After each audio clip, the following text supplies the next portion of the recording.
Alkisah seorang raja di Pulau Godangkari. Pada suatu masa, di sebuah pulau bernama Pulau Godangkari, hiduplah seorang raja yang bernama Raja Muhammad. Raja Muhammad adalah seorang raja yang arif dan bijaksana. Ia sangat mencintai rakyatnya dan selalu berusaha untuk memajukan kerajaannya. Ia mempunyai seorang anak laki-laki yang bernama Raja Ismail. Pada suatu hari yang tenang, datanglah sekelompok pendatang dari kerajaan Pagaruyung yang dipimpin oleh Datuk Parpati. Mereka datang ke Pulau Godangkari dengan maksud untuk menetap dan membangun kehidupan baru di sana, karena mereka mengalami perselisihan dengan raja di Pagaruyung. Raja Muhammad menyambut mereka dengan baik dan memberikan tempat tinggal serta lahan untuk mereka membangun rumah dan bercocok tanam. Dan beberapa hari kemudian, dari mereka ada yang berkeluarga dengan perempuan setempat dan jumlah mereka semakin bertambah. Namun, setelah beberapa tahun sejak kedatangan Datuk Parpati dan rombongan, terjadi perselisihan antara mereka dan Raja Muhammad. Perselisihan ini terjadi karena pendatang dari kerajaan Pagaruyung tidak pernah membayar upeti semenjak mereka tinggal di sana. Raja Kari dan tokoh masyarakat sepakat ingin menemui mereka untuk bermusyawarah tentang hal itu. Raja Muhammad mencoba untuk menyelesaikan perselisihan ini dengan cara yang adil. Ia mengundang Datuk Parpati dan rombongan untuk datang ke kediaman raja. Namun, sudah ditunggu-tunggu untuk datang berdiskusi, tidak satupun dari rombongan Datuk Parpati yang datang.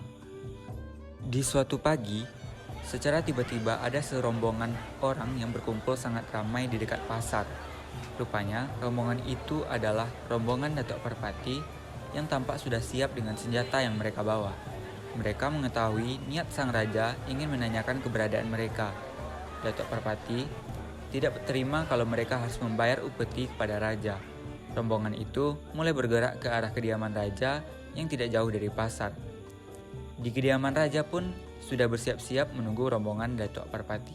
Akhirnya, perkelahian antara dua kelompok tidak bisa dihindari lagi. Perkelahian ini akhirnya dimenangkan oleh kelompok Datuk Parpati. Semenjak perkelahian itu, sang raja ditangkap dan disekap oleh Datuk Parpati di suatu tempat yang namanya Mokom, tempat yang sangat jauh dari lingkungan masyarakat. Di sana, sang raja disiksa dan diperlakukan semena-mena oleh Datuk Parpati dan pasukannya.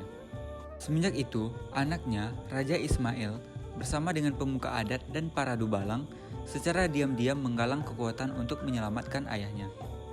Raja Ismail kini sudah menginjak masa remaja dan sudah berumur 17 tahun. Oleh karena didikan ayahnya dan jiwa kepemimpinan yang dimiliki keluarganya, Raja Ismail sudah dapat menyusun strategi untuk menyerang Datuk Parpati dan para pengawalnya.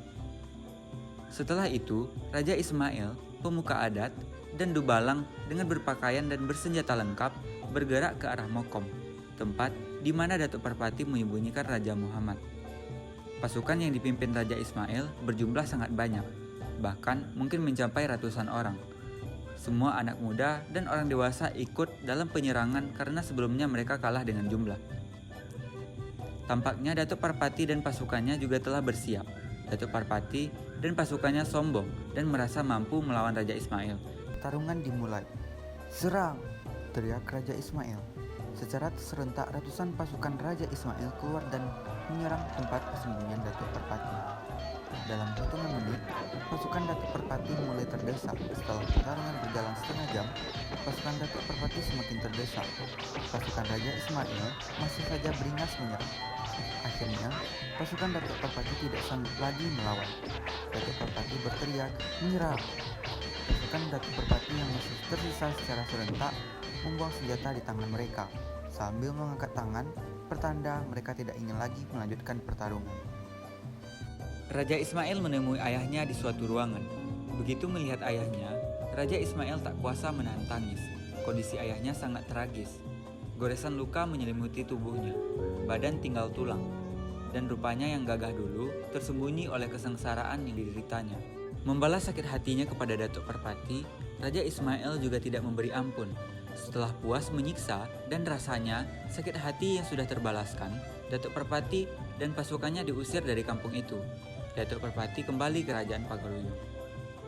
Sejak itu, tidak satupun orang dari kerajaan Pagaruyung yang berani datang ke Pulau Godangkari karena telah mencatat sejarah yang pahit di sana.